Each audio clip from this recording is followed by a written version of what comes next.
¿Qué tal amigos? ¿Cómo están? Espero que muy bien. Aquí estamos muy contentos de saludarlos y de darles la más cordial bienvenida a este su podcast Entrevistas, esta que es la temporada número 13.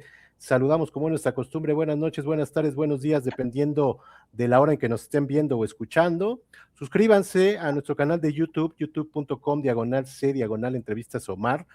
Síganos en Facebook, en Instagram y en TikTok. Y búsquenos en Spotify, donde están las más de 150 entrevistas que llevamos en estas 13 temporadas, al igual que en YouTube. Escríbanos, mándenos sus comentarios, preguntas, recomendaciones. Recordarles que además de tener una conversación con nuestros invitados, nos gusta tenerla también con ustedes. Y recordarles que este es un programa, primero que nada, para pasarla bien, para pasar un buen rato, para conocer a nuestros invitados, aprender de lo que nos vienen a platicar y, por qué no, como decimos siempre, reflexionar en torno a ello, y estoy seguro que hoy vamos a reflexionar mucho.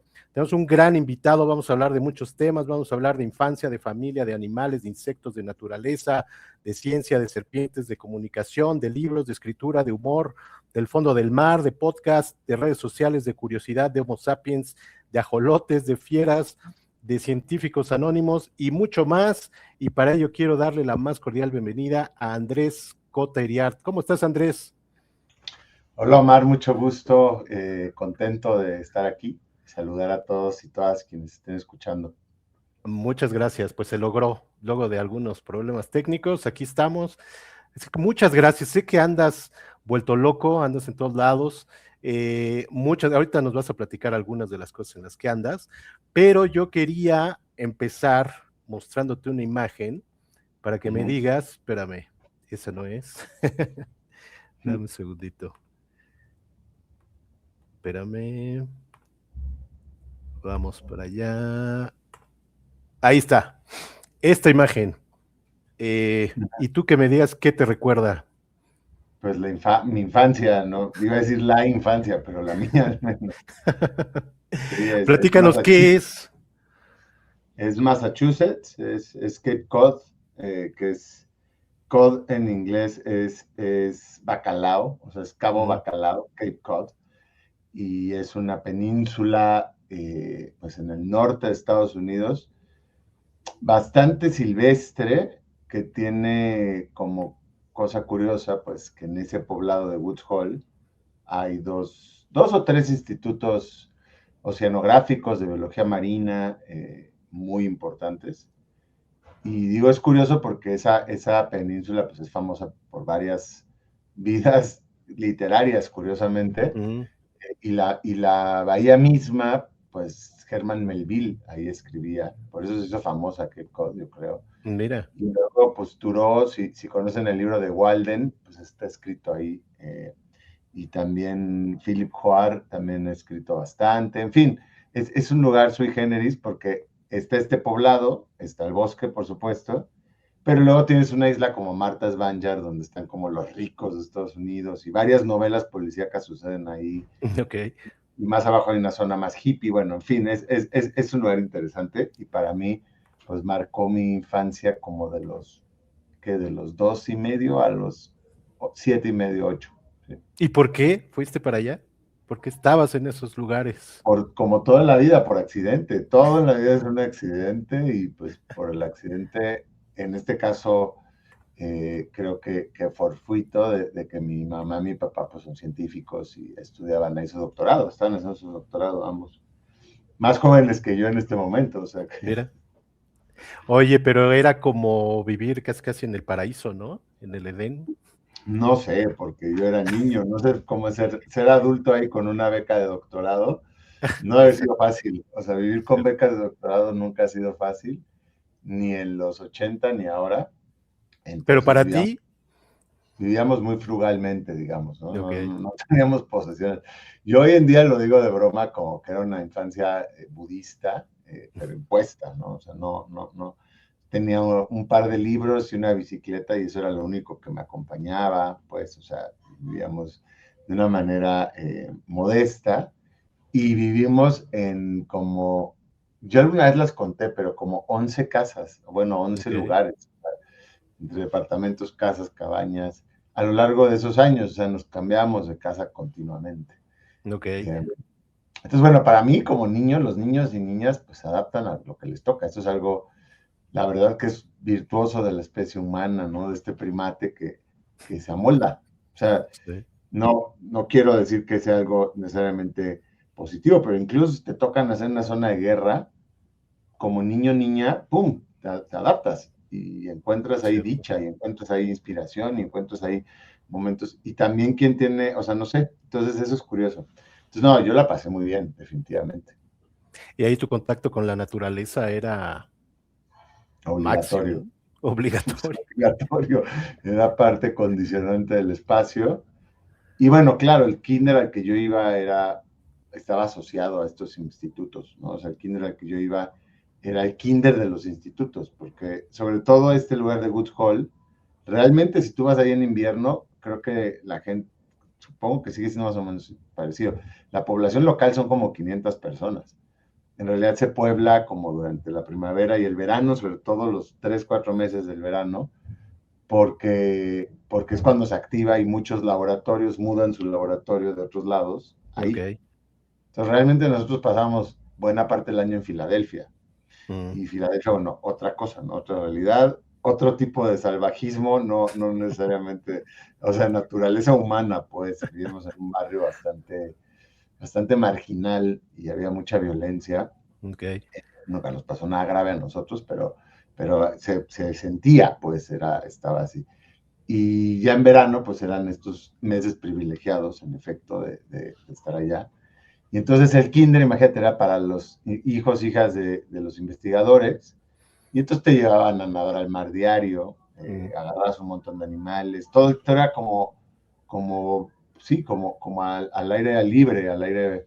Eh, Me acuerdo perfecto. Bueno, sí, tenía unos juegos y todo, pero sí, era una parte interna también, pero ibas a comer el lunch al bosque, en fin, como que. Y todavía estábamos en un momento que la abundancia de animales era bastante llamativa comparada a lo que hay Ok. ahora. Entonces te encontrabas tortugas ahí cruzando el camino cuando caminabas a la escuela, diario llegaban los mapaches en la noche, había muchas luciérnagas. Esta imagen que yo creo que a varios y varias les ha de haber tocado en diferentes lados del mundo, de en serio llenar un frasco con luciérnagas, o Mm. sea, poner así luciérnagas en Ujú. un frasco de cristal y que se prendan, era algo que podías hacer cualquier noche ahí de verano. Wow. Entonces, sí, en un sentido fue prodigioso y además en una época muy libre también, en un sentido con respecto a incluso todavía no nos dábamos cuenta los humanos del atolladero ecológico en el que nos estábamos metiendo, ¿no? Todavía, en fin, creo que uno romantiza la infancia siempre, Sí. pero hay quien dice que infancia es destino, ¿no? Con eso no quiere decir que hay aquellos que pasan infancias tremendas como en una zona de guerra o con cuestiones, ¿no? Digamos, no promisorias, quiere decir que ya están marcados de por vida, no quiero decir eso, pero en caso de que tengas suerte, pues la infancia sí marca muchas cosas de la vida, ¿no? Claro. También hay una poeta que dice que miramos el mundo una sola vez durante la infancia y que el resto es memoria, ¿no? Porque es Mira. el único momento en que ves un poco el mundo sin filtros. Claro. Vives las Interesante. cosas así como esta cosa de la infancia que creo que a veces hace falta recuperar en la adultez, que es vivir las cosas pues, con pasión, vivir el momento así, ¿no? En fin, pero ya me estoy yendo por las ramas. Oye, Perdón. quiero poner una imagen de quien dices que fue la culpable Ah, mira. por haber sido alérgica. Es alérgica, ¿no? A las mascotas normales, dices. Hombre, pues sí, mi mamá alérgica a los perros y a los gatos, sobre todo en esa época, luego se ha tratado desde que yo ¿Ah, que es sí? niño, ella siempre de niña tuvo perros y gatos y luego la Mm. alergia vino después. Y se hizo un tratamiento, hay tratamientos muy, muy rudos de varios años, pero hoy en día tiene perros, a los gatos sí les tiene alergia. Pero bueno, como alérgica a perros y gatos, pues y yo tenía pues de nacimiento una pulsión así de interés por otras criaturas, pues nunca tuve perro. Tuvimos perro un día, duró un día el perro. ¿En serio? Sí. Entonces Y- no pude congeniar así con a lo mejor ahí se hubiera parado todo, ¿eh? A lo mejor yo se Sí, hubiera podido tener, ¿no? sí. o se hubiera canalizado de otra manera, porque no se para, ¿no? Más bien se transforma. ¿Y qué ocasionó esto que no pudieras tener perros y gatos? Pues que mi impulso, digamos, de empatía, cariño, interés hacia otros animales, pues tuviera que virar, ¿no? Fuera de lo doméstico. A lo mejor también si hubiera nacido, no, o sea, si hubiera crecido no allá en Estados Unidos, sino en Sinaloa, donde es la otra mitad de mi parentela, donde es mi papá y la familia de mi papá. Aquí está, mira. Pues a lo mejor, exacto. Yo ahí visitaba, pues, esta es una imagen donde yo visitaba seguido, pero digamos siempre como, casi siempre como visitante. Si hubiera crecido ahí en el contexto del ejido, en el rancho, pues hubiera estado rodeado de animales de otro tipo, ¿no? Domésticos. Sí, claro. Entonces, pues probablemente hubiera sido también distinto el recorrido, ¿no? Digo, es parte de, claramente. Claro. Sí, claro, pero qué curioso, ¿no? Como dices, infancia es destino y cómo se va conformando todo para lo que hoy eres, ¿no? Cuéntanos tantito de Sinaloa, de tus visitas allá. Bueno, pues saludos al norte de México, al noroeste de México. Pues sí, yo mucho tiempo en la infancia también lo pasé ahí, ¿no? Porque íbamos en las vacaciones y pues ya sabes, como yo soy hijo único al final, también eso no solo es culpa de las alergias de mi mamá, que me haya hecho como me hice, sino que tampoco nunca tuve hermanos ni hermanas. Y entonces me faltó alguien, ¿no? Con quien rellenar las tardes. Me tuve que rodear de otros hermanos y hermanas adoptivos, pero con escamas, ¿no? Y bueno, en fin, entonces, claro, cuando eres hijo único, y algo que es muy dichoso es ver a tus primos y primas, porque son lo más cercano que tienes hermanos, hermanas, y en Sinaloa, en Mochis, en Corerepe, en distintos ejidos, pues yo tuve la fortuna también de tener esas experiencias y pues me dejaban ahí en el rancho con mis tíos a dormir, ¿no? Y bueno, otra manera, también otro campo, a mí me tocó ver un campo mexicano, todavía no quebrado, o sea, me tocó tener un abuelo que todavía pues, tenían las parcelas y también unos tíos, y previo, digamos, a que Salinas de Gortari hiciera estas, ¿no? Cambios a la ley que, que de veras rompieron el campo mexicano tremendamente, ¿no? Sí, sí, Eso, sí. y luego más el Tratado de Libre Comercio cambió muchísimo cómo eran las condiciones del agro.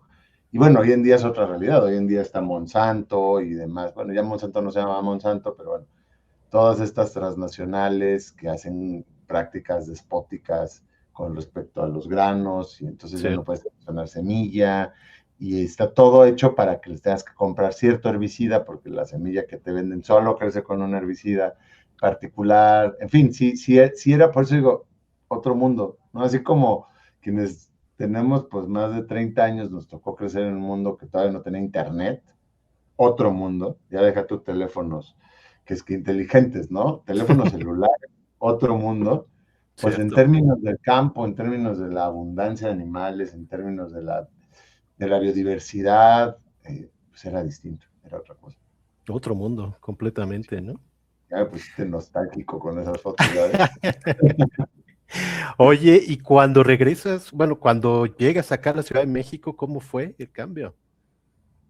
Pues imagínate, o sea, si eres un niño asilvestrado que tenía su kinder ese prodigioso donde acá todos los días nadando en el mar y todo enlodado, y o sea, nadie te veía feo por pisar el pasto, pues, o sea, no, era al contrario.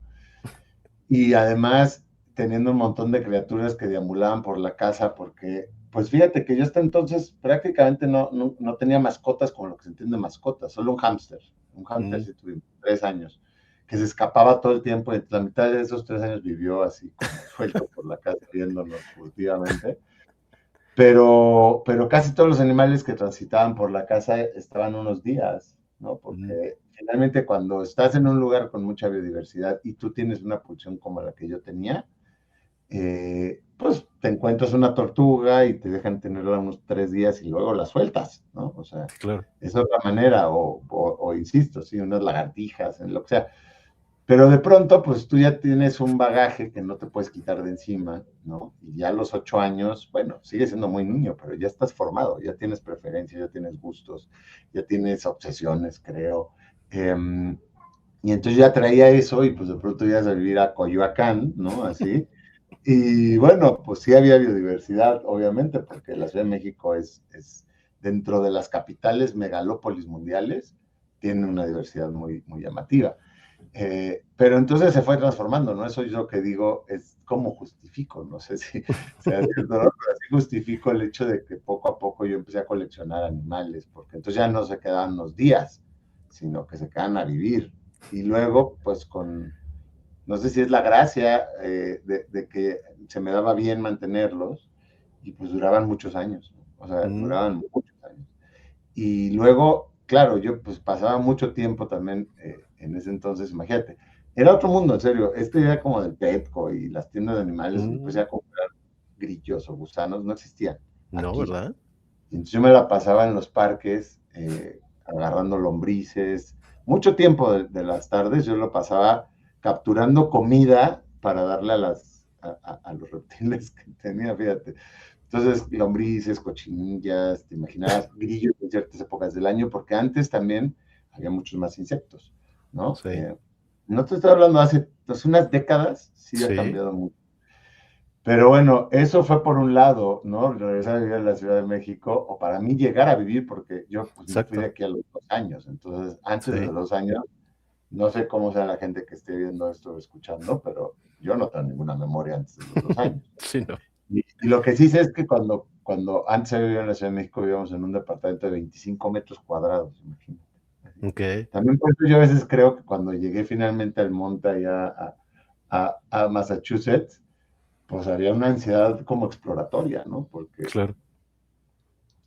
bueno, así fue, así fue. Entonces ya regresé a crecer ahí cerca de la Plaza de Coyoacán, por suerte, por lo menos, ¿no? Fue en un lugar que por lo Sí, menos pueda estar en la calle en esa época, en la infancia.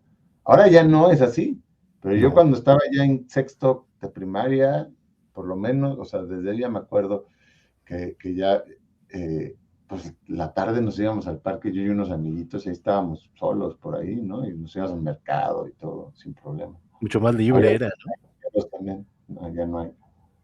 Oye, y te llevabas los insectos allá a tu casa. Estaba viendo allí atrás de ti las imágenes que tienes. En Sí, lugar también me de, gusta mucho. en lugar de tenerlas en imagen, las tenías en vivo y a todo color, ¿no? Sí, sí, sí, sí, los insectos siempre me han llamado mucho la atención. Y digo, y otros como alimento para reptiles, pues, ¿no? Y ranas. Es que les Eh, generabas todo el hábitat, ¿no? Para que estuviera, por eso dices que duraban. Hombre, de niño yo pensaba que sí, un habitáculo, Bueno, pues, de lo que más disfrutaba yo era y creo que mucha gente que tiene este tipo de experiencias, pues el hecho de hacer un terrario, ¿no? No, no, no, no, digamos, hay varias formas, hay gente que tú puedes, las serpientes las podrías tener en toppers, pues bastante ascéticos, mientras las mantengas con agua, o sea, buena hidratación, con la temperatura que necesitan y comida, sobreviven. Otra cosa es si tienen una vida alegre o no, quién sabe, ¿no? Pero a mí me gustaba parte de todo esto, involucraba ese asunto como de hacer terrarios, como de... También yo me la pasaba robando plantas todo el tiempo de la calle, porque pues no creas que no a los 12, 13 años pues iba a comprar plantas al vivero, o sea, mucho era pues, estar así a las vivas en la calle o consiguiendo troncos, pues era, yo creo, una especie de hobby, pues, un pasatiempo, ¿no? Una afición, si lo quieres ver así. Que se fue poco a poco, pues, complejizando. O sea, obviamente al principio fue muy improvisado. También creo que cuando eres niño es normal, es de alguna manera normal o natural que quieras poseer lo que te llama la atención, ¿no? cierto. Entonces, claro, no es que yo hoy por hoy me ufane de haber tenido tantos animales confinados, pero bueno, así fue como fue. Tampoco voy a hacer un juicio de valor contra mi yo infante, ¿no? Claro. Y luego, pues claro, se profesionalizó poco a poco esos terrarios que fueron invadiendo la casa cada vez más, ¿no? Porque otra cosa es que se me educó con incentivos y luego ya no puedes poner frenos. Eso es consejo para mamás y papás. hay que tener cuidado a qué dice sí y a qué no, porque una cosa va llevando a la siguiente, ¿no?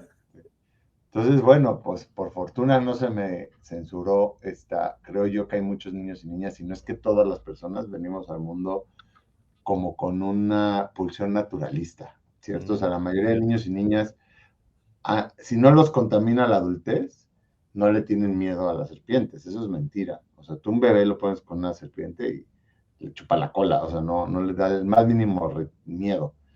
Y le pones una araña y no se diga.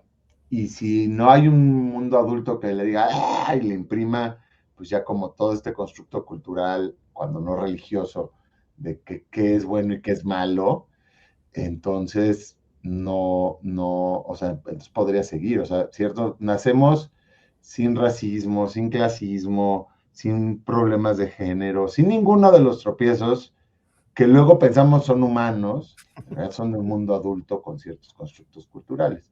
Y lo mismo pasa, creo que con esta especie de interés por otras criaturas, ¿no? Tú casi cualquier niño, niña hasta los 5 años, insisto, 6, si les prestas un conejo y les dicen, ¿quieres cargar el conejo? Todos te van a decir que sí y lo van a querer abrazar, y el que no ya lo quiere estar besando, ¿no? Un conejo es un ejemplo, digamos, Sí. neutro, pero bueno, creo que eso se presta, o sea, casi que no conozco niñas y niñas que no les guste estar en el jardín o en un parque, o si los llevas al monte, lo que pasa es que luego no los llevamos, pero si Cierto. tienen esa oportunidad que los lleves vamos a subir una montaña, felices, ¿no? Lo mismo que se meten al agua, pues, o sea, en fin, hay una naturalidad para eso. Y luego llega el mundo adulto y te dice, no andes descalzo ahí, ¿no? En el parque, ponte los zapatos, no te enlodes, no, como las lombrices son asquerosas. Y empieza pues una conversación. Sí. Entonces yo tuve suerte que no me censuraran eso. Sí, claro. Oye, llegó tu afición a tanto que llegaste a esto. Mira, ¿Qué onda? No me sacaste eso. la Wow. reprodujimos con inteligencia artificial, pero entiendo que Ya, yo tenías, dije, ¿no? no, la investigación, la preparación está seria, ¿eh? Hubiera estado increíble. No te hubiera dicho, Wow. No, me encanta, me lo hubiera creído, pero luego pensé, yo nunca tuve no te daban una tarjeta de ese tipo, pero mira qué chido. Sí. pero llegaste a esto, ¿no? A la UMA famosa. Pues sí, digo, insisto, todos son como accidentes y una cosa lleva a la otra. O sea, lo que yo terminé estudiando biología y terminé pues fundando una UMA, una unidad de manejo para la conservación del medio ambiente, es UMA, pues como resultados de una pasión, ¿no? Y una pulsión que yo tenía. Entonces yo tenía esa pulsión por los bichos. Digo bichos en general, ¿no? Para englobar todo, o sea, también gatos, también perros, todo. Y por supuesto plantas también me interesaban mucho. Los hongos todavía no se había detectado del todo, pero bueno, y ya tenía un montón, porque, insisto, los empezaba, pues, se fue haciendo como un museo viviente, y entonces ya había, pues, 10 serpientes viviendo ahí en la sala de mi mamá, de Marcia, y en algún momento, pues obviamente yo iba a estudiar biología porque era pues un resultado, digamos, orgánico de seguir aprendiendo de estos animales, de otra manera, ¿no? Pero también es qué haces con una colección que empieza a crecer y empiezan a tener bebés y de pronto la boa ya tuvo, hacía 12 boitas, ¿no? Y que el camaleón ya tuvo bebés también.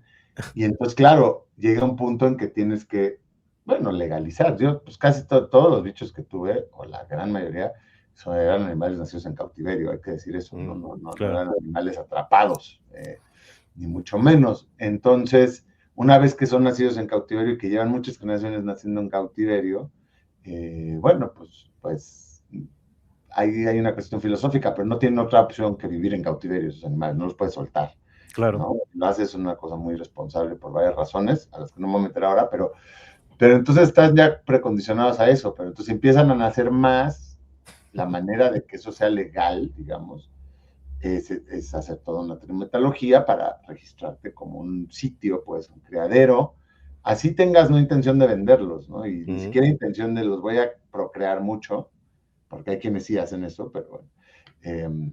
Entonces, bueno, el accidente fue, ¿qué tengo que hacer yo para que eso sea? Una UMA, tenía 17 años, todavía ni entraba a la carrera.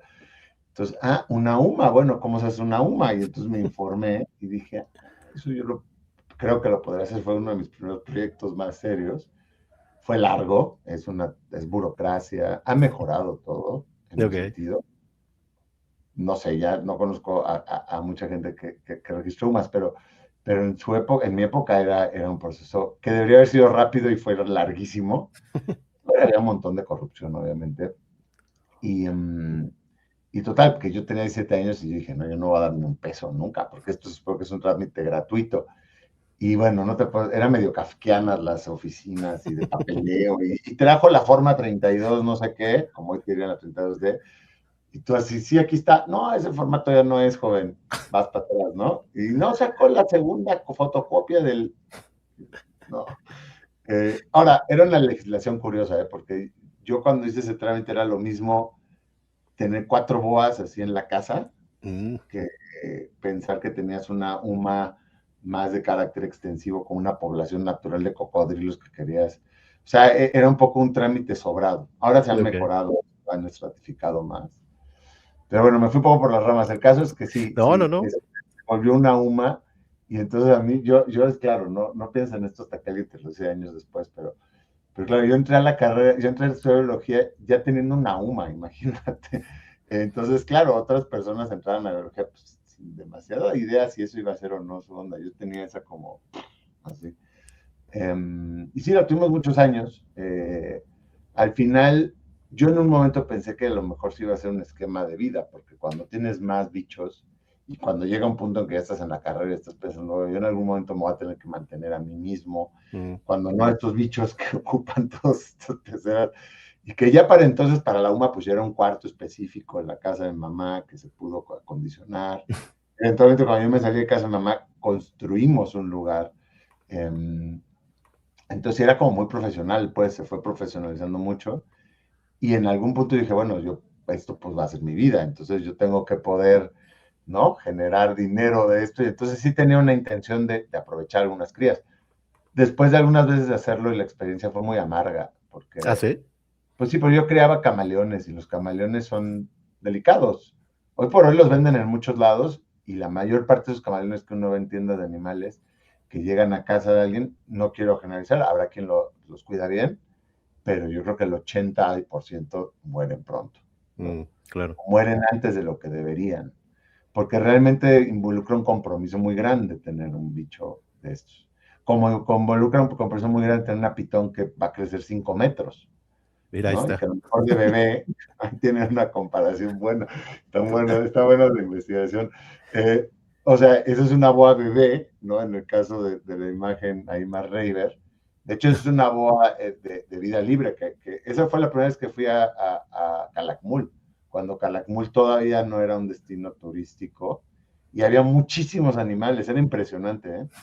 Ahora Tren Maya y todo mediante, no sé qué va a pasar ahí, pero bueno. Sí, Es caray. una boa bebé y acá en la otra imagen pues, es una boa de unos 10 años, ¿no? 12 años tenía esa boa ahí. Entonces, bueno, conlleva ya digamos, necesitas donde tener un bicho así, además pues tiene sus riesgos, ¿no? Sí, Obviamente. claro. Y además que come, o sea, imagina. Entonces, claro, hay que pensar en eso, yo creo que antes de cuando sea que alguien piensa, ay, es que a mí me gustan las mascotas exóticas, está bien, yo no voy a juzgarlo, pues yo 25 años de mi vida tuve lo que se me ponía enfrente, pero digamos que sí es un compromiso, ¿no? Es como los ajolotes que ahora pues, mucha gente quiere tener uno, está bien, pero bueno, un ajolote no le puede subir la temperatura más de 20 grados al agua o se va a enfermar. Claro. Y mantener agua fría, curiosamente, es mucho más difícil que mantenerla caliente, ¿no? Es más caro. Cierto. En fin, me fui un poco de más, pero sí, No, sí no, está. no. Oye, ¿y qué pasó al final con la UMA? Pues se pasó que uno cambia, aunque no lo crean, uno cambia. Y un buen día yo cambié también. O sea, en parte fue que yo quería irme a tener una experiencia de vida distinta fuera de Mm, México, cambiar, reinventarse un poco, creo que es normal en cierta edad. En parte era que el posgrado que yo quería hacer después de estudiar biología no había en México. A la fecha no hay posgrados de mm, comunicación de la ciencia como tal. Hay historia y filosofía de la ciencia, que no es lo mismo. Pero para hacer un posgrado de comunicación de la ciencia, yo quería hacer documental, pues aquí no había. Entonces tenía ese incentivo, tenía esa inquietud, tenía ese deseo.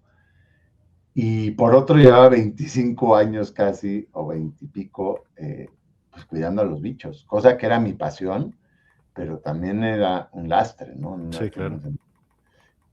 Sí, o sea, tener ya ese nivel de bichos y esa responsabilidad como una UMA, y además es legal y tienes que estar dando informes, y si se muere un bicho no lo puedes matar, no lo puedes hacer de él, lo tienes que congelar, porque tienes que poder presentar evidencia de que se murió y no de que lo ven. En fin, hay O toda sea, una sí es legislación. toda una responsabilidad Entonces, imagínate, fuerte. ese de vacaciones era complicadísimo. Yo, pues a veces le tenía que pagar a alguien para que los cuidara cuando no estaba, o conseguir. Las serpientes son menos así, pero los camaleones necesitan comer cada 3 días, ¿no? Y necesitan tomar agua corriente, no toman agua estancada. Entonces, bueno, pues sí, requería de mucho esfuerzo. Y entonces, en algún punto yo dije, a lo mejor yo no quiero seguir teniendo estos reptiles toda la vida así. A lo mejor yo esto que siempre soñé de tener un herpetario. Dicen que hay que tener cuidado con los sueños que se cumplen, Claro, porque se hace en luego realidad. pierde esa meta.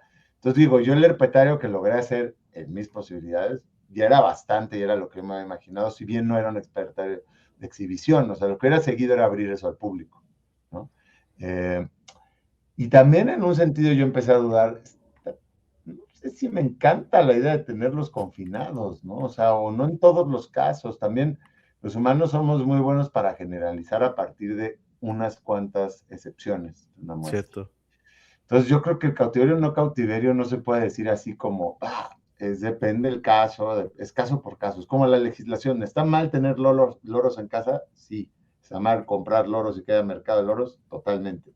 Un loro que una señora tiene hace 30 años, pues ese loro es parte de su familia y ella del loro, ¿no? Ese loro está Claro. improntado con ella, y tú no puedes hacerle nada a ese loro que no sea que mantenga su vida así, porque lo que hacen es que te incautan ese loro y pues, luego acaba en una bodega y se termina muriendo. Está bien que incauten un loro en el aeropuerto de alguien que lo está traficando, definitivamente. Entonces, en fin, son matices, son complejidades.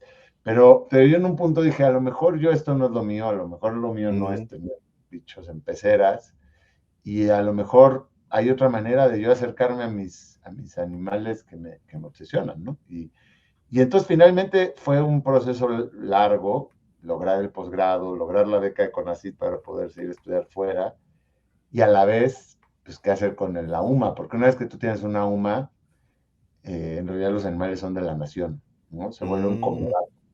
Ok. Entonces yo le transferí la UMA al veterinario, que por eso entonces Ah, tenía mira. ya amistad, digo, un amigo, pero también Claro. veterinario de los animales. Y Eduardo, que era el veterinario, recibió la UMA y recibió los bichos de la UMA, y como todo el transfer, digamos, legal. Y ya el resto de animales, pues se repartieron entre casas de gente, o sea, pues amigos, pues, o sea, algunos de esos animales siguen vivos, no Ah, todos los mira. viven todo el tiempo, pero hay algunos de esos animales que pasaron por ahí que siguen vivos. Y entonces esa fue, y yo me fui crucé el mar, puedes hacer mi posgrado en Inglaterra, y luego no volví hasta que tuve que volver, ¿no? Porque, pues sí es liberador, no sé, cambiar de rumbos también. Sí, Y al claro. final me llevó un poco más bien a la otra mitad de mi vida hasta ahora, ¿no? O bueno, la otra mitad de mi vida hasta que tuve una hija y cambió otra vez, pero pues a salir a campo cada que se podía, ¿no? Yo una época pues fui biólogo de veras, quiero decir, o sea, en activo. Luego ya ahora no soy biólogo en activo, ahora soy un naturalista de interiores, creo. Eso es como me adjudico, porque sobre todo pasó en mi cabeza, ¿no? Y pasó a través de libros, pasó a través de películas y de podcasts. Y ya voy poco a campo cuando puedo. Ya llevo, fíjate, ahora estoy escribiendo un libro del mar, Ujú. y que tiene que ver con el buceo, y que tiene que ver con el buceo como alumbramiento de la escritura, en mi caso. Eso fue lo que a mí me llevó a escribir. Y pienso, wow, eso fue una época dorada de los años que buceé, y yo llevo pues 9 años sin bucear, ¿no? O 10 años. Mm. Porque no me alcanza, porque no es mi profesión y porque es caro, y entonces ahora no lo hago. Pero tengo muchas ganas de volver. O sea, en fin, uno va y viene de sus obsesiones, creo. Sí, claro, claro. Oye, quiero pasar ahorita al libro, pero quería regresarme unos años y mostrarte estas fotos Sí, y mostrarte esto, que en estas fotos, me imagino que eras un poquito el rebelde del salón, o no Pues tanto. no. Habría que preguntarle a las maestras, pero a veces sí, o sea, no sé si él o uno de. En Mm. la primaria no, en la primaria yo era un buen niño. Esa foto ya del B es de secundaria y ahí empezó la transformación. En la primaria yo era un niño bastante ñoño y introvertido, buleado, y luego, claro, llegas a la secundaria y dices, o empiezo a bulear yo o no voy a salir adelante. Y Sí, entonces sí claro. me convertí en una fiera, la verdad, por una época. Ya luego me acomodé y creo que ahora soy buena persona y bueno, habrá que pedir perdón a ciertos personajes que hayan rodeado a ese infante, a ese joven feroz, pero bueno, sí, sí, hablaba mucho en Estuviste en clase. el Siempre he tenido Madrid, ¿no? problemas de hablar mucho. Estuve en el Madrid un tiempo, sí, también en un Montessori. Me corrieron del Madrid, pero imagínate, si yo era feroz, mi mamá era más, entonces logró que me volvieran a aceptar, porque decía que era una condena para ella, ¿no? Pero pues, bueno, ¿cómo es la vida de curiosa, ¿no? Oye, pues varias de las cosas que has estado platicando, pues vienen aquí en tu libro, Ujú. ni más ni menos que Fieras Familiares. De verdad, un gran libro. Como tú dices, siempre difícil de catalogar. eh, relato, relato de aventura, crónica, ensayo, pero a lo que yo reflexionaba es que puede ser todo esto, pero al final es algo muy divertido, la verdad. Que bueno, te pinta ahí todo lo que has venido haciendo y bueno, lo tienes dividido tanto en Museo Viviente Cautiverio como Museo Viviente Libertad, ¿no? Justo lo que decías ahorita, estas dos Sí, etapas de tu vida, ¿no? sí, así es. Un poco, en un principio iba a ser casi pura, pues es que la verdad, ¿qué te digo? 20 años de convivir con este tipo de organismos en casa, que por supuesto, y muchos años de esos de una manera muy improvisada, pues te imaginarás que dan un montón de historias, eh, sí, surrealistas, ¿no? Sí, Y que incluso mientras yo las vivía, yo pensaba, porque luego se volvieron anécdotas, obviamente que en pues, la menor oportunidad posible salían a flote, y yo pensaba, estas historias están muy buenas, ¿no? O sea, y hay unas historias realmente pues, muy locas, la verdad. O sea, hay algo que pasa con la no ficción, que es lo que yo escribo, que es que la realidad es mucho menos eh, a veces creíble que la ficción. O sea, la vida real es una locura, ¿no? Entonces cuentas las cosas como son y la gente te queda ahí, no estás exagerando, ¿no? O sea, no más en un país inventes. como México, ¿no? Que tan surrealista que Dalí se fue corriendo y no volvió, ¿no? Por eso a André Breton le encantaba estar acá, en fin, somos un lugar muy curioso y si le sumas los bichos, pues bueno.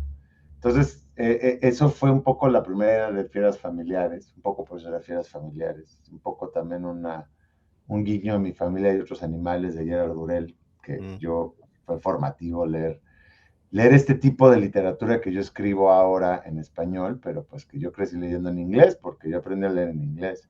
Y eso fue una virtud, porque mm, al español se traducen pocas cosas y al inglés se traduce todo. Entonces, no solo es que estés leyendo autores anglosajones, por supuesto, es que puedes leer un libro de un chino, que en cierto. español jamás sabrías que existe. Y, y Gerard Durell, fíjate, es uno de ellos, pero hay varios. Es un zoólogo, escritor. Bueno, ya murió, pero zoólogo, escritor. Y entonces a mí me dejó saber desde pequeño que uno puede tener varias aficiones en la vida, o sea que, ¿no? Otro perfil similar, pues imagínate, yo qué sé, bueno, recién en paz descanse Jane Goodall, ¿no? Jane Goodall, Mm, pues inventó un poco la parte de la primatología moderna, nos dejó saber muchas cosas de nuestra especie a través de estudiar chimpancés durante 60 años, estudiar los chimpancés de Gombe, y además escribía libros muy lindos y también hacía, pues, muy buena para hacer como un tipo de discurso motivador, enganchador. Y entonces tú te vas dando cuenta, pues claro, yo puedo ser científico, totalmente científica, pero tener un gran interés humanista también, ¿no? Creo que esos perfiles mezclados o híbridos, hoy por hoy empieza a cambiar, pero por mucho tiempo en Latinoamérica, o al menos en el siglo XX, no los tuvimos tanto, ¿no? O sea, se nos perdió un poco ahí la pista, pero bueno, yo crecí sabiendo que podía ser zoólogo y escritor, no sabía que iba a escribir, sí que quería ser zoólogo, hasta como a los 27 años fue que yo empecé a escribir o a pensar en escribir. Pero una vez que empecé a pensar en escribir, sabía que tarde o temprano iba a ser este libro de, pues, de las historias del cuarto de los reptiles que yo le decía, ¿no? Pero me tardé en llegar a él porque también pues hubo que hacerse un poco un oficio, o sea, Claro. para escribirlo como yo quería, tenía que llegar a un cierto punto, ¿no? Entonces, fogarme un poco. Y ya que llegué a él, pues imagínate que entonces la primera versión de Ferias Familiares era casi puro cautiverio. Mm, Y entonces también pensé, hombre, eso es raro porque hace 20 años que yo no tengo una serpiente en casa, ¿no? Entonces, claro. es como estar, decía yo, bueno, por un lado, si ya estas van a ser mis memorias o mis memorias tempranas, porque pues no van a ser las únicas, espero, a lo mejor sería buena idea que fuera, pues eso, como mitad y mitad, y la otra mitad, uno escribe muchas veces los libros que le gustan, ¿no? Los libros que te gusta leer. Que te gustaría leer, claro. No solo es por hablar de libros, pero bueno, haces películas como las que te gusta ver, o sea, en el mundo creativo, artístico, emulas aquello que a ti te estimula, creo. Y entonces yo cuando dije, mira, entonces si no va a ser solo Cuarto de los Reptiles, pues la otra mitad va a ser un poco como experiencias de campo, como esta otra serie de libros que a mí me gustan mucho de expediciones. Ujú. Y entonces yo puedo agarrar cosas que he hecho en la vida, toda la comparación guardada con algunas expediciones que uno lee, pero entonces estas experiencias de campo, y entonces se hizo bonito este díptico como cautiverio, libertad, también como cautiverio Mm, de uno mismo, ¿no? tuyo, claro. Y liberarse. Y finalmente, pues ya dije, bueno, y si ya va a ser como un museo de alguna manera, pues que unos sean dioramas y los otros sean como documentales, ¿no? O sea, Ujú, como hacer documentales escritos sobre sitios. Entonces, pues llaman salas de proyecciones. Y ujú. total, que se fue haciendo un libro bonito, creo yo, y especial, que además, yo no espero, esto es como meterme el pie a mí mismo, pero creo que es el libro que a mí más me va a gustar de todos los que yo publiqué, mío. Ese es el más genuino, de alguna manera, o más especial.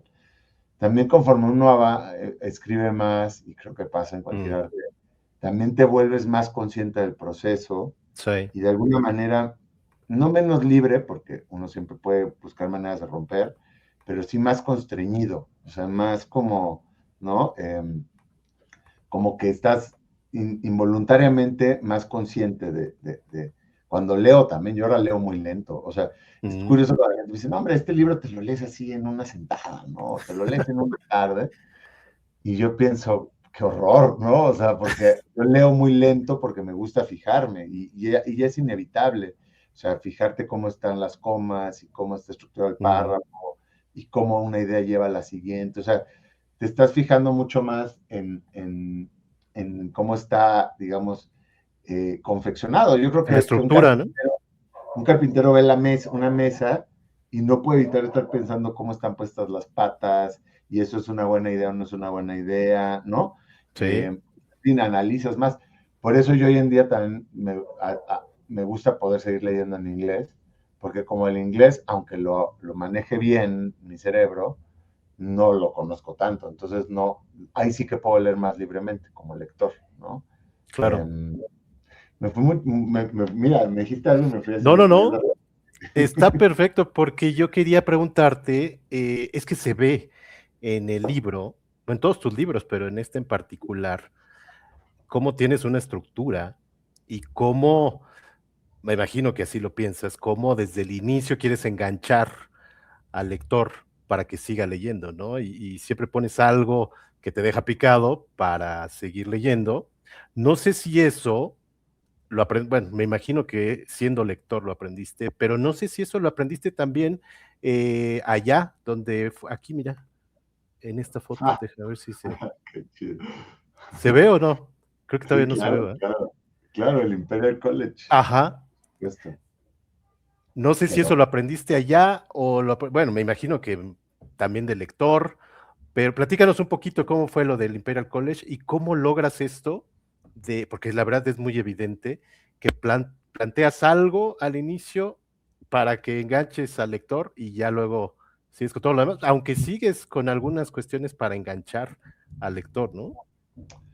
Sí, mira qué curioso. Bueno, sí, yo la verdad nunca he estudiado literatura, ¿no? Más que el par de clases que tuve en Imperial College de storytelling, ¿no? Mm, Pero ya antes sí estuve en un taller como 4 meses, en un taller de escritura creativa, que es el único taller, digamos, en forma de que me contaron, esto es un cuento, esto es un ensayo, con mi tía Berta, porque mm, la hermana de mamá Berta y el hermano Hugo, los dos son escritores profesionales, vaya. sí, Entonces, de alguna manera hay una genética ahí o una precondicionante que tiende hacia la narrativa, ¿no? Claramente. sí, Porque además no solo ellos dos, sino primos y primas, y como que en el lado de mi familia materno hay muchos perfiles que usan la narrativa, pues ujú,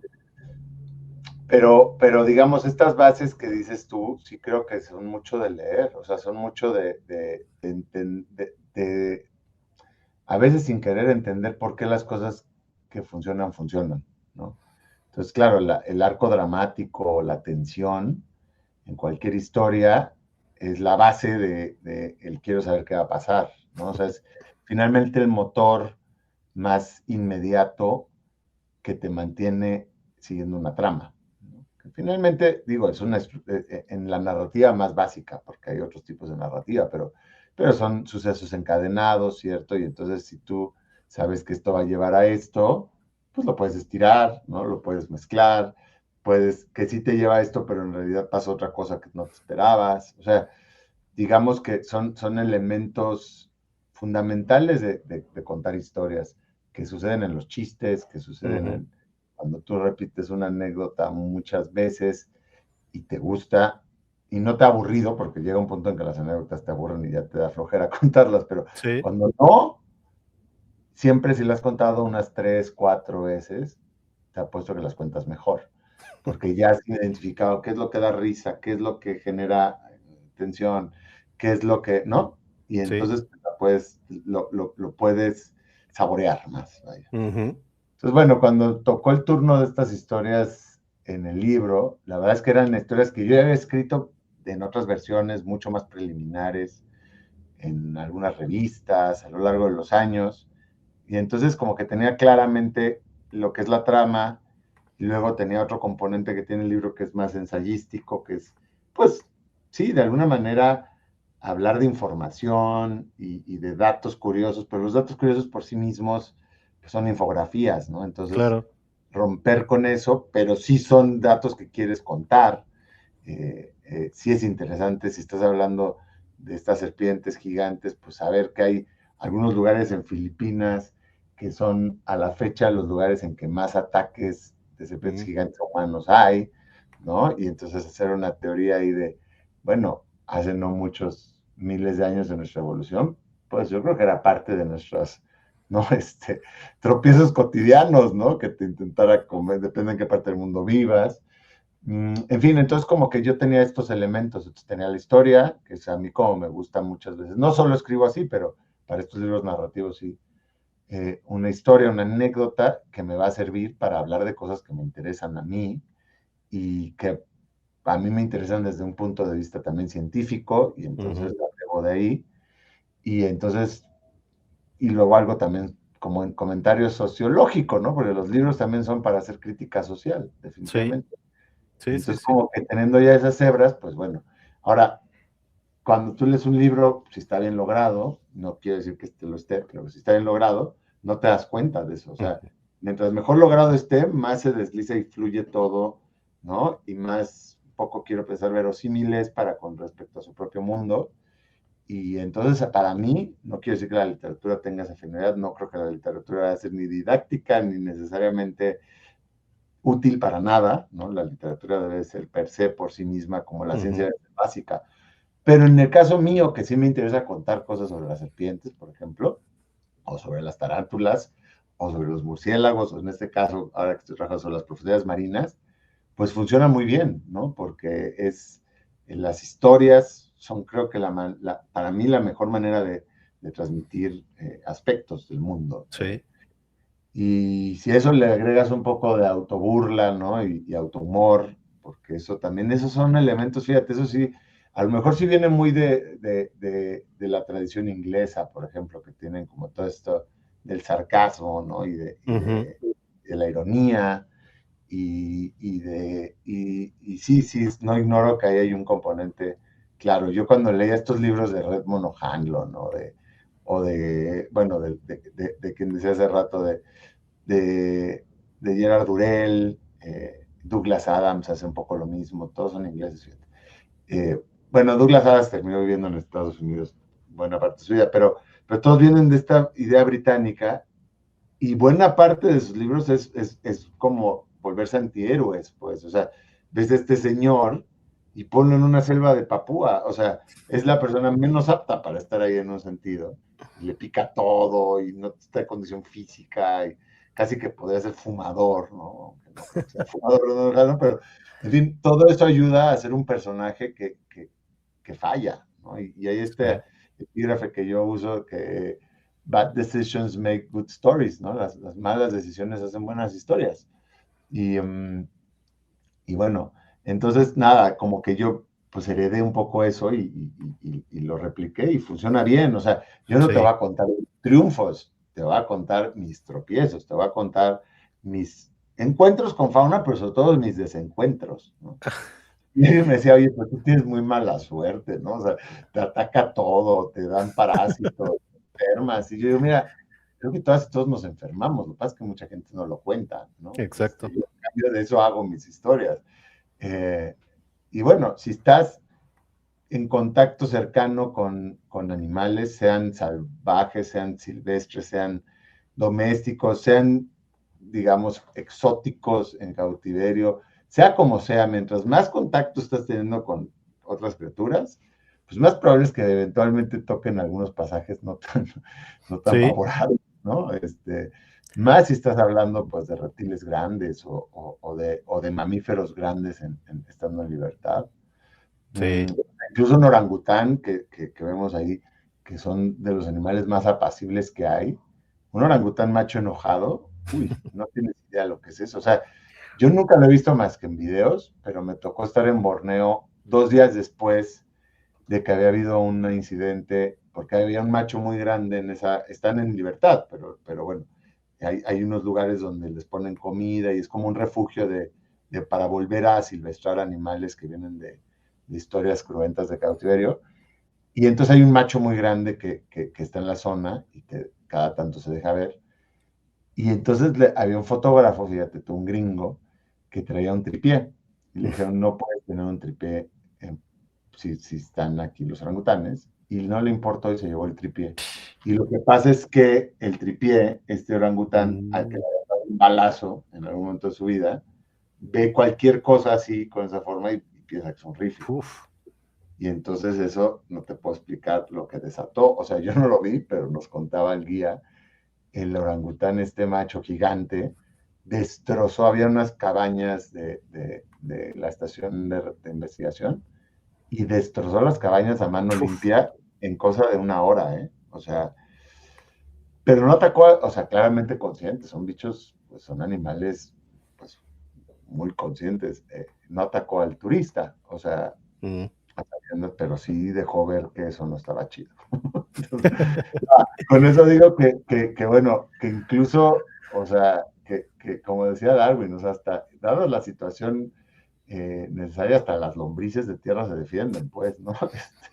Sí. Entonces, bueno, es normal, creo que de pronto pues, tengas tropiezos. Nada más que yo de eso hago, creo que la literatura del traspié, ¿no? La literatura, insisto, del fallo, encierra, por un lado, una tensión dramática ya natural, pero por otra, la oportunidad del aprendizaje del personaje. O sea, fallas y te pasa algo, ¿no? De la revelación. Y a Sí. mí eso me gusta. Además genera como empatía, ¿no? En Bueno, el todos y lector un todas poco. fallamos, ¿no? Entonces, Exacto.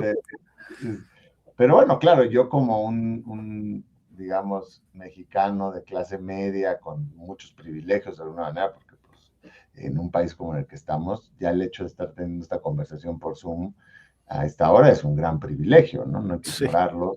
Y leer, los libros son carísimos hoy en día, o sea, entonces, bueno, consciente de todo eso, pues también me debo de hacer evidente, ¿no? Eso y a veces usarlo para la autoburla en ciertas situaciones, ¿no? sí, También.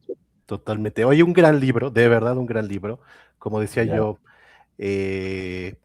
no se puede catalogar, pero al final muy divertido, de verdad muy divertido, muy recomendable. Y hablas, pues también del ajolote, ¿no? Que es claro. una de tus pasiones, se puede decir, y de que quieres que se cuide a esta especie, ¿no? Pues sí, diría que uno de mis tótems, ¿no? O sea, hay ciertas especies que a lo largo de tu vida pues están muy presentes. Y hoy en día yo lo veo como un tótem porque incluso de los ajolotes fueron uno de los primeros libros que publiqué, ¿no? O sea, cuando yo decidí, la escritura es lo mío, pues claramente que a quién vas a revisitar, pues a tus tótems, ¿no? Uno de ellos son los ajolotes. Insisto, a mí me tocó ver un mundo que ya suena como de moped viejo eso, pero es cierto, ¿no? O sea, a mi edad media ahorita, quiero pensar que es mi edad media, que va a ir más, eh, pues ya me tocó ver un mundo muy distinto. Cuando yo era niño, digamos, iba a Xochimilco, o bueno, a los demás canales, porque pues también Mm, en Tláhuac y en lo que quedaba de los ríos, de los lagos, había muchos ajolotes, muchísimos. De hecho, el censo de 1996, que es famoso y se cita bastante, contabilizó 6,000 ajolotes por kilómetro cuadrado en los canales, ¿no? O sea, estamos ok, hablando de los canales, estamos hablando de una realidad similar. Hoy por hoy, en el último censo, bueno, y eso fue cada 10 años, más o menos, poquito más, hacían los censos, y tú ves la población declinar así de 6,000 a 100, ¿no? Ese fue el golpe más grande. Pero uf, después de 100 a 20, y hoy que fue el censo más reciente, que fue hace unos meses, no encontraba ni uno en los canales muestreados, ¿no? Hay que decir que no hay, pero en el estudio, que es tirarte rayas cada cierto, ¿no? Cada cierta distancia sí, y sí, ver qué sí, sacas, ni uno.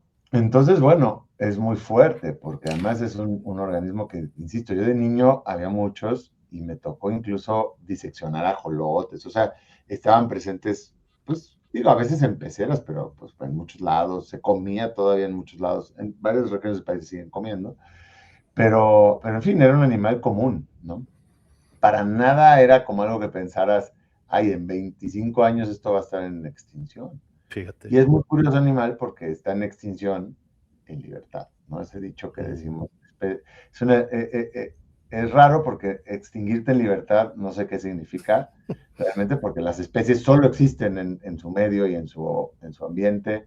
Y para ser una especie son todas las conexiones que tú tienes como organismo con otros de tu especie y con otras especies. En claro, fin, es como una capacidad emergente de los sistemas vivientes, la especie.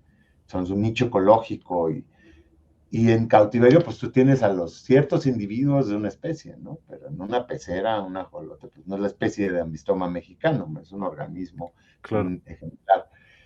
Pero curiosamente hoy por hoy este animalillo que está súper inervado en nuestra cultura, que está ahí en la narrativa desde los aztecas, que era un dios, y que es el santo grial de la medicina contemporánea y que se investiga científicamente y que fue un enigma también científico muchos siglos con los naturalistas clásicos, vaya, y que además figura en un montón de literatura, ¿no? Desde Cortázar Mm, hasta Octavio Paz y Emilio Pacheco y Elizondo y bueno, muchas grandes plumas han dedicado tinta a él. O sea, ni siquiera este animal que yo creo que no le puede sumar más cosas, que incluso ya es un Pokémon, ¿no? Que está en Minecraft. O sea, bueno, en fin, se sigue cruzando en la cultura humana y tiene prodigios naturales, vaya, y regenera las patas, regenera los ojos, regenera cualquier parte de su cuerpo. Y ese, ni siquiera ese, se salva un poco de nuestros impactos, ¿no? Imagínate. Y entonces esta cosa curiosa de que está en extinción, en libertad, pero en cautiverio está tan presente que realmente como entidad no va a desaparecer. sí, Pero entonces es como eso que dicen, está en todos lados menos donde debería de estar, ¿no? sí. Publicabas justamente esto en Sí, tus redes fíjate sociales. tú. O sea, por además yo colecciono pues este tipo de imágenes de dónde me lo voy encontrando. O sea, ahora ya hay toallas y cobijas. Ahora ya incluso venden billetes falsos de ajolote, o sea, pero, o sea, a sabiendas de que es falso, te venden tu billete facsímil en 20 pesos, te sale más barato. Como tu Está en todos lados, menos donde debe de estar, ¿verdad? souvenir, ¿sí? Pero es que Oye, eso hemos reducido mucho la naturaleza, ¿no? A souvenirs, a billetes, o sea, está estampado en un billete, sigue, vuelve a ser un dios, ya no azteca, pero un dios del antropoceno, que es el dinero. Y luego piensas, bueno, ¿qué tienen en común todos los billetes y monedas? Pues que son personajes muertos, ¿no? Entonces, esta cierto. moraleja de poner un animal, digo, entiendo la motivación y la Sí, sí, sí. campaña de hacerlo como concientización, ¿no? Pero también hay una moraleja oscura, ¿no? ¿Hasta qué momento empezamos a verlos como moneda de cambio? Pues en el Uf, momento que ya están así a punto de extinguirse. cierto. Uy, qué triste. ¿Y se pudiera rescatar? Sí, claro, o sea, ¿Sí?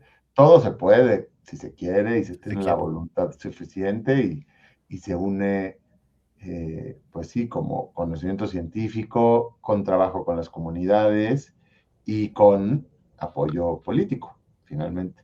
Y sin Claro. esas tres, digo, esas son las tres principales, hay más, pero sin esas triadas, digamos, es muy difícil conservar no una especie, sino un entorno, porque se trata la conservación no de mantener organismos, sino de mantener sitios en los que viven esos organismos con muchos otros organismos, ¿no? Claro. Entonces, si no le das la vuelta un poco a lo que sucede hoy en día en la zona chinampera, cuando digo eso, son muchos problemas, son contaminantes, son especies introducidas, son que muchos chinampas se han vuelto canchas de fútbol, otro dios de nuestros tiempos, el fútbol, ¿no? Entonces ha cambiado rotundamente un área que era de producción agroecológica, que además podía producir 25% del insumo calórico de la Ciudad de México, y podría hacerlo todavía, se ha convertido en canchas de fútbol, imagínate. Además de, bueno, otros problemas. Entonces, sí, sí, hay un proyecto grande del Laboratorio de Restauración Ecológica de la UNAM, a cargo de Luis Zambrano y otras personas, y ellos han hecho esta idea de los canales refugio, que, bueno, ahí la pueden buscar, es muy interesante, es generar espacios dentro de las chinampas donde no puedan entrar las especies introducidas, donde limpian el agua con ciertas plantas acuáticas, de tal suerte que creas, pues, un entorno en el entorno, o sea, en Claro. donde viven naturalmente y pues están en fase de prueba, llevan ya años con ello y parecen funcionar bien. Entonces, Fíjate. la cosa es esta, eso ahí está, ya hay como unos 200 o no sé cuántos que se ha hecho con las comunidades, pero lo que se necesitaría es un cambio total de paradigma desde la política pública y Xochimilco debería ser una lógica que pueda seguir siendo una zona de producción agroecológica porque debería convenirles también a la gente de ahí, ¿no? Pero el problema es que Xochimilco ha estado, y cuando digo Xochimilco me refiero a toda a Tláhuac también y a otras zonas de México, de la ciudad, pues abandonadas a su suerte desde que tiene nombre este país, ¿no? O sea, Claro. no hay, cero apoyo desde el gobierno. Entonces, bueno, en fin, pues tampoco yo puedo hacer un juicio de valor de que las personas de Xochimilco no prefieran poner una cancha de fútbol porque eso les va a redituar más, ¿no? O Claro. sea, es complejo, pues, o sea, no es tan sencillo como y todo el mundo dice que le importa el ajolote hasta que tiene que ser consecuente con ello. Entonces hay Cierto. maneras de involucrarse, hay maneras de este laboratorio de restauración ecológica saca campañas cada tanto de adopta un ajolote, ¿no? Hay distintas formas de involucrarse. Y yo es lo que siempre digo, si vas a coleccionar los billetes de ajolote, pues quédate uno, está bonito que tengas uno, que por cierto hay como no sé cuántos millones de pesos que dejaron de circular porque la gente se queda el billete, o nos quedamos el billete que sí, porque yo también tengo. Quédate uno y el siguiente, dónaselos Ah, a la claro. conservación, ¿no? Ah, eso está muy bueno. Uh-huh, uh-huh. Buena idea. Oye, vamos rápido ya a la parte final. Sí, Yo nada sí. más quería tocar rápido este otro gran libro, de verdad gran libro. Eh, Discúlpame que yo luego soy malísimo para responder breve, no, no, no, no, no. De porque verdad, muchas disfruto gracias. realmente. Pero rápidamente, un gran libro este, Fieras Interiores. Yo quiero empezar con esto, que así Sí, empieza tu está. libro. Pero bueno, quiero más bien que nos explique, ve, aquí está tu abuelita Mi abuela. feroz. Uh-huh. Mira, han Pe- salido mis dos abuelas en esta conversión, porque hace ah, rato puse las cierto, fotos de Sinaloa, mis dos abuelos. cierto. Pero bueno, hablas de las fieras interiores y de esto del toxoplasma. Yo me imaginaba a esta película de Ratatouille, Sí. donde la rata está controlando al chef, y es un poquito eso, ¿no? Lo que dejas ver en este libro del Sería eso toxoplasma. si le sumaras en la cabeza de la rata un parásito, Ah, claro, cierto. ¿no? Porque en realidad la rata no, la rata es nada más el espacio, no solo la rata, eh, más bien, la rata y otros mamíferos y aves son lo que le llamamos el hospedero intermediario. Realmente en ellos el toxoplasma pasa a una etapa larvaria necesaria en su ciclo de vida y realmente a donde quiere llegar es a un gato o a un Mm, felino. Solo en el tracto felino se reproducen, pues, estos parásitos. Son protozoarios, es decir, son unicelulares, pero no por ello poco complejos, ¿no? Tenemos una idea mala desde nuestra idea canónica de que la complejidad está encerrada en la cantidad de tejidos que tengas, y la verdad es que no es así. O sea, un protozoario puede ser mucho más sofisticado de lo que a veces nos imaginamos y de pronto más sofisticado que un mamífero en un sentido, ¿no? Entonces, estos toxoplasmas, pues, buscan llegar a los felinos para reproducirse y, y lo que pasa es que tú imagínate esa condición existencial que tienen muchos parásitos de estar encerrado en otros contenedores anatómicos. O sea, tú quieres eventualmente, ¿no? Tienes que pasar tu infancia, tiene que pasar en un roedor, vamos a decirlo así. Pero después cuando llega el momento de la pubertad y el llamado a la reproducción, solo lo puedes satisfacer, solo puedes llegar a adulto en un felino. ¿Y cómo llegas de uno a otro sin abandonar el cuerpo que estás habitando? Y luego hay parásitos que tienen que pasar a través de 3 organismos y a veces tienen que saltar del agua, ¿no? Su primera etapa, digamos, de la infancia es acuática, en un ser acuático, y luego tienen que salir al medio terrestre y ahí todavía otros. O sea, es un galimatías existencial, es descabellado, es decir, es de estas cosas de que lo ves en la naturaleza y si no existiera en la naturaleza, parecería llanamente terreno de la fantasía, ¿no? sí. Digamos, los genomorfos están ahí, pues un poco inspirados, obviamente, en el mundo parasitario, ¿no? Los aliens. Tienen que pasar la infancia dentro de un humano, en este caso, y luego ya. Pero bueno, eso es robárselo hacia el terreno más así como de lo portentoso, pero realmente los parásitos son la norma en este planeta, ¿no? La Sí. gran mayoría de seres vivos llevan una estrategia de vida parasitaria y muchos de ellos, insisto, tienen que pasar por y además, ¿qué es parásito y qué no es parásito? Pues depende de quién cuente la historia, ¿no? O sea, a los ojos de una tenia, pues están intentando sobrevivir como cualquier otro ser vivo. Y entonces en el mundo natural no hay protagonistas, eso lo imponemos los humanos, ¿no? Como que nos sentimos los protagonistas de algo. Pero bueno, ya si te quitas eso, pues claro, ¿y qué es la mala hierba? Pues la mala hierba son hierbas en realidad todo lo contrario, malas, o sea, sobreviven año con año a pesar de todo, ¿no? Y brotan hasta entre el pavimento, pues. Y también es contextual en el sentido de que son relaciones que van evolucionando, no son estáticas. Lo que hoy por hoy puede parecer un parásito que habita otro, a lo mejor en el futuro se vuelve la mitocondria, que es el organelo que tenemos en nuestras células, todas las personas y todos los animales, vaya, y que tiene otro material genético, que empezó esa relación empezó con una relación de parasitismo. Millones de años después, pues se ha convertido en parte de nuestros simbiontes, pero luego, pues nadie garantiza que si sufriéramos lo suficiente, a lo mejor cambian, ¿no? O sea, digamos, son fluidas, ¿no? Estas relaciones de interdependencia van cambiando con respecto al tiempo. Entonces, claro, Sí. muchas veces nos quedamos con la idea de parásito como la enfermedad, y sobre todo como la enfermedad grave, como pasa con las bacterias que pensamos a veces en los patógenos, pero la cantidad de bacterias patogénicas es chiquitita comparada a la gran diversidad. Y muchos parásitos, tampoco voy a romantizar, pueden generar cuadros preocupantes, ¿no? Alarmantes, pero muchos otros no, muchos otros pues pasan y tu cuerpo los autolimita, una vez que además, yo creo que hacia amibas aquí en Ciudad de México y no se diga el resto de Latinoamérica, hemos de confrontar de manera casi, ¿no? Rutinaria, pero ya tiene defensas tu cuerpo. Bueno, todo esto para decir que dentro de todo este gran abanico, que un poco el libro se trata de eso, de complejizar la idea del parásito, pues hay algunos que sí tienen, ¿no? Algunas eh, implicaciones, pues, que vale la pena empezar a hablar de ellas, porque empieza a cambiar un paradigma, que es como la idea de la neuroparasitología, porque seguimos pensando que los humanos estamos aparte, que somos diferentes, que somos superiores al resto de animales, y pues no es cierto, somos primates y somos un mamífero más, ¿no? Con capacidades sobresalientes, tecnológicas, como tener un Zoom o un StreamYard y cotorrear a distancia, ¿sí? Pero eso no nos hace menos primates. Y en términos fisiológicos, pues estamos sujetos a los mismos procesos naturales que el resto, ¿no? Y bueno, eso quiere decir cambia porque desde la medicina se sigue viendo un poco de cómo va a ser que el gran cerebro humano está, porque así se ve, no lo digo yo no creo eso, pero la máxima creación de la evolución biológica, ¿no?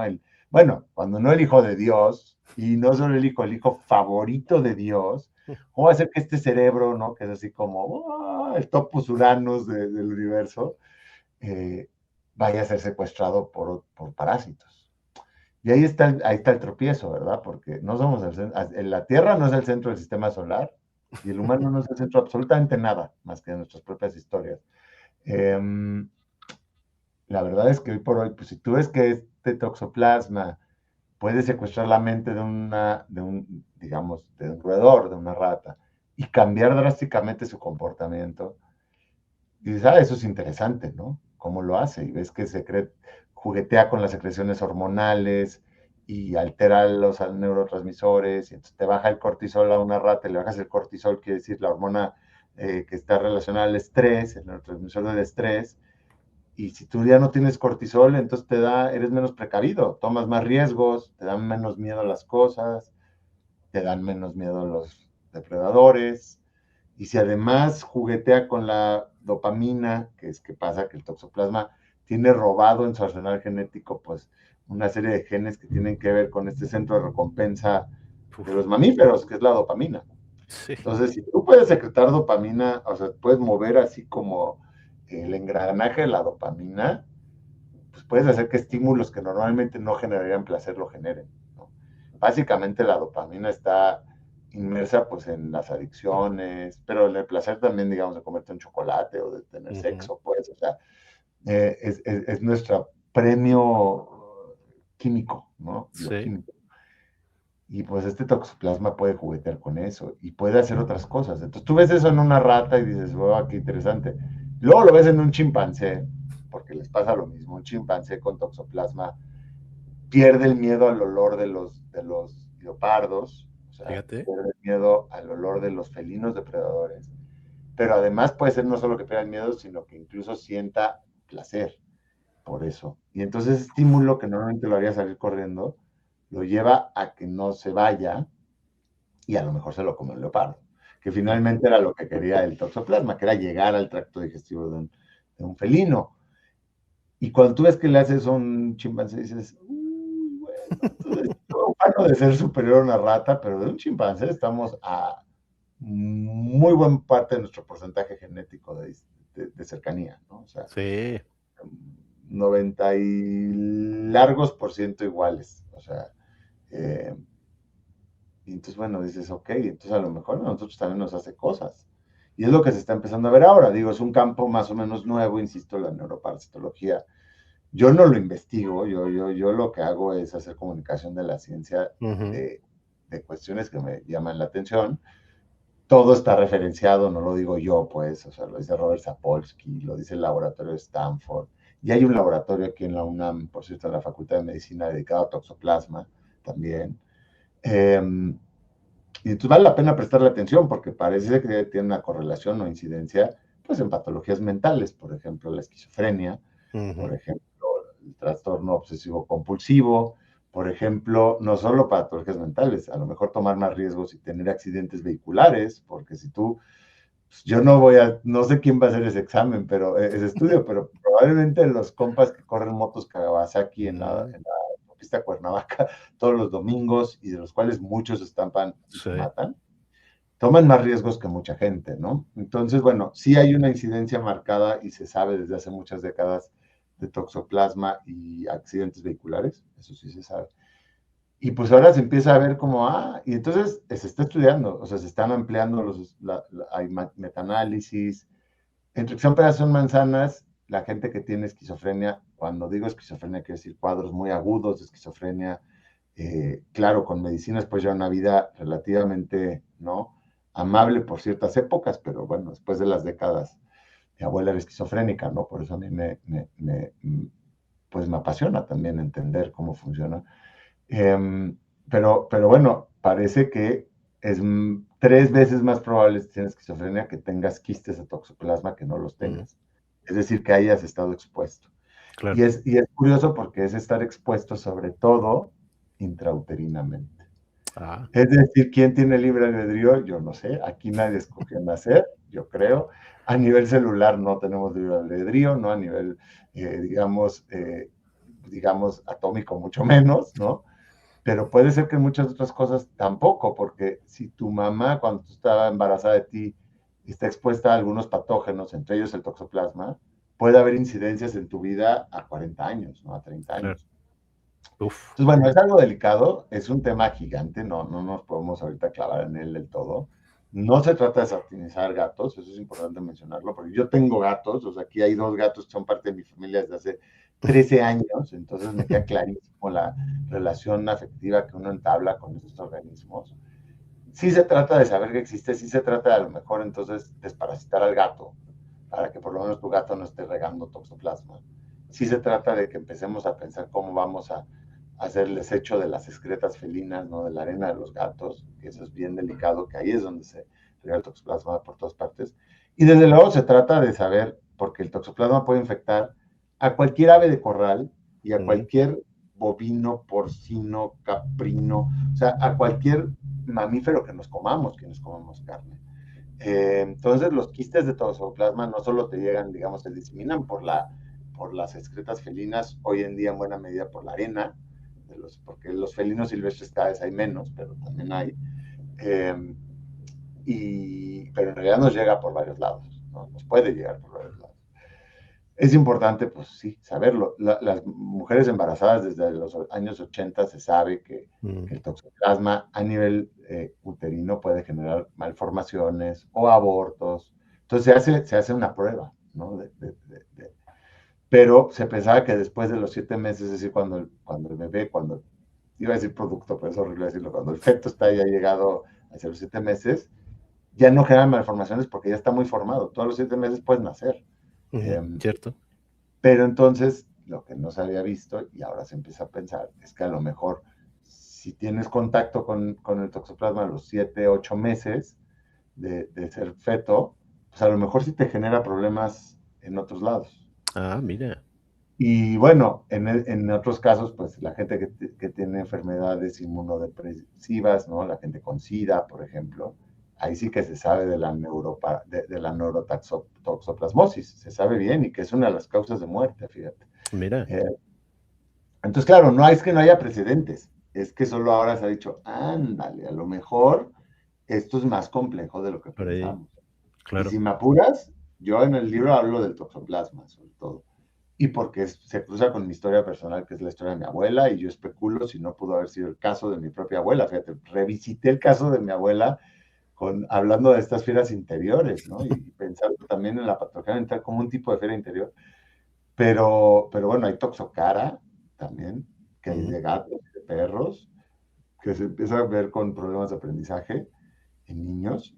Y hay otros seguramente que ni conocemos, porque está cambiando ese paradigma. Yo a veces ya, esto torna pues medio de broma, pero yo a veces pienso, Elon Musk, ¿no? Elon Musk, Donald Trump, o sea, son personas que no tienen humanidad, o sea, son personas que realmente no sienten empatía, son psicópatas, pero son psicópatas muy exitosos y funcionales en lo que hacen, porque a lo mejor nuestra sociedad premia esos rasgos psicopáticos, pero también porque a lo mejor no operan igual que tú y yo. O sea, a lo mejor realmente no les importa. Y yo ahora pienso, será que hay un parásito que genera ese tipo de perfil? Imagínate. Perfil. Digo, eso ya es el tono de ciencia ficción, pero la verdad es que lo que es la ciencia ficción de una época a veces se vuelve la realidad, ¿no? Sí. Como años. Ahí ¿No? está la continuación de Fieras Interiores. Fieras artificiales, porque ¿quién te iba a decir que la inteligencia artificial iba a ser lo que se está convirtiendo poco a poco, ¿no? Y que hoy por hoy ves una huelga de actores en Hollywood por la inteligencia artificial. Eso tú lo habías leído en los años 80 y habías dicho, no, qué exagerado. En fin, pero bueno, eso ya es otra dimensión, ¿no? Oye, rápidamente ya para concluir, pues prácticamente todo lo que haces, y estás ahora sí que en todos lados, estás en el podcast, estás en radio, en No queda de televisión, otra. pero pienso yo, y ahorita tú me lo dirás, pues es traer la ciencia y hacerla divertida, ¿no? Y yo creo que la ciencia debe ser divertida, y es divertida dependiendo, pues, cómo te la cuenten, y mucho del objetivo, este no es la sociedad de científicos anónimos, ¿no? Mucho Sí. va por ahí. Sí, o sea, es una aproximación, digamos, desenfadada hacia la ciencia.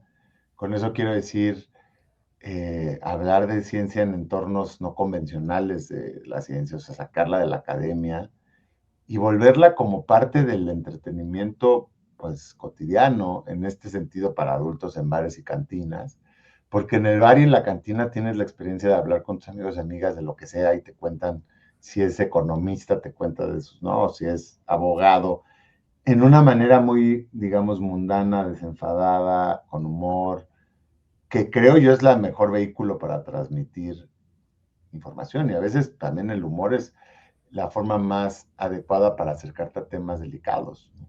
Entonces yo creo en eso, lo que busco pues, en las diferentes trincheras que replico, pero también creo mucho, y por eso los científicos anónimos, en la necesidad de tener un diálogo bidireccional entre expertos de lo que sean, voces expertas en lo que sean, y resto de la sociedad. Entonces, abrirlo, digamos, canales de posibilidad a, en el mejor de los casos, el debate, pero si no, por lo menos cuestionar y que haya un toma y daca al tú por tú, ¿no?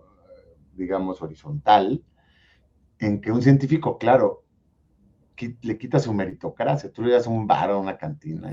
¿Qué le importa a la gente que está ahí que no es científica si este cuate estuvo en Harvard o si publica en no sé qué revista? No, digamos, no le quiero quitar medallas a cada quien y su trayectoria, No, pero pero realmente para comunicarte con gente que no es de tu disciplina, entonces no importa. Lo que importa es cómo lo hagas y que, ¿no? Y que, digamos, entretenido lo expliques y para que yo eso sea un momento de eureka, pues qué mejor que la conversación para hacer uy, entonces los hoyos negros son así y entonces ya te cambió tu concepción. Entonces yo creo mucho en eso y por eso nuestros eventos suelen intentar motivar a la interacción con el público. A veces crecen y entonces ya es difícil tener un debate entre 60 personas o 70 personas en una cantina, pero también hay mucho del cuchicheo con el de junto, que a mí me gusta mucho y sobre todo intercambiar puntos de vista con gente que no piensa como uno. También eso es parte de los libros, es establecer conversaciones a distancia en el tiempo y la geografía y el espacio para llegar a personas que tienen vidas muy distintas a la tuya. Y creo yo que eso es súper importante. Y cuando somos adultos nos vamos encerrando en una caja de ecos, ¿no? Con nuestros amigos o amigas que nos sentimos cómodos o cómodas, con nuestros colegas de profesión y consumimos a las redes sociales que solo nos están dando el algoritmo, cosas que están de acuerdo con nuestra forma de ver el mundo, nos vamos encerrando. sí. Y yo creo que es bien importante intercambiar puntos de vista con gente que no piensa así, porque hay infinidad de formas de ver el mundo y de cabezas. Y entonces fue también una estrategia sin querer, insisto, todo es por accidente, pero fue un accidente que a mí me ha llevado y a quienes participamos a estar constantemente intercambiando puntos de vista con gente que no piensa como tú. Y eso creo que es importante. Y también se ha vuelto una manera de ser amigos en la adultez, ¿no? ¿Cierto? No es fácil. No es fácil. Nueva, sí. Andrés, no sabes cuánto te agradezco, de verdad, muchas gracias. Te vamos a seguir, ahora sí que en todo lo que estás, en Masacre Cerebral, un gran podcast. en la revista de la UNAM, en tus libros, en todo lo que publiques. Me da muchas felicidades por todo eso, mucho éxito en todo lo que venga, y bueno, algo con lo que quieras concluir. No, Omar, pues muchas gracias. Ha sido fantástico ver estas imágenes detonadoras entonces, ha sido agradable la charla. Y ¿qué diría yo? Algo por concluir, que no perdamos la capacidad de asombro, ¿no? O sea, que no perdamos la curiosidad. Insisto, así como los niños y niñas vienen al mundo con una franca inclinación naturalista, creo, también vienen al mundo con una franca curiosidad. Y luego el mundo adulto nos va volviendo fríos, distantes, no sientas las cosas. No, no llores, hombre. Era solo un perro el que se murió, no llores.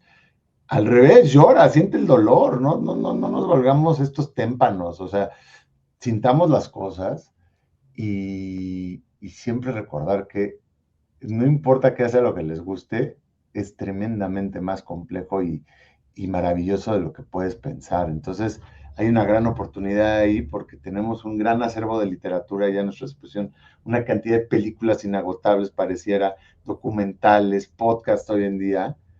Y entonces es solo cuestión de tener la disposición y las ganas, ¿no? Y bueno, bares de ciencia, que es lo que a mí me interesa, pero pues habrá otros, habrá bares filosóficos, habrá oportunidades de ir a hablar de esto a lugares, digamos, relajados, cada vez hay más. Entonces, bueno, pues es como uno se puede ir al cine, uno también puede ir un miércoles a platicar de superbacterias en una cantina, ¿no? Pues bueno, nada, eso, espero que podamos ser más infantiles en el buen sentido del término, eso sería un buen consejo, o sea, infantiles en el sentido de emoción, en el sentido de vivir las cosas un poco más de lleno, en el sentido de la curiosidad, en el sentido de dejarnos sorprender y en el sentido de no pensar que lo sabemos todo porque casi no sabemos nada, ¿no?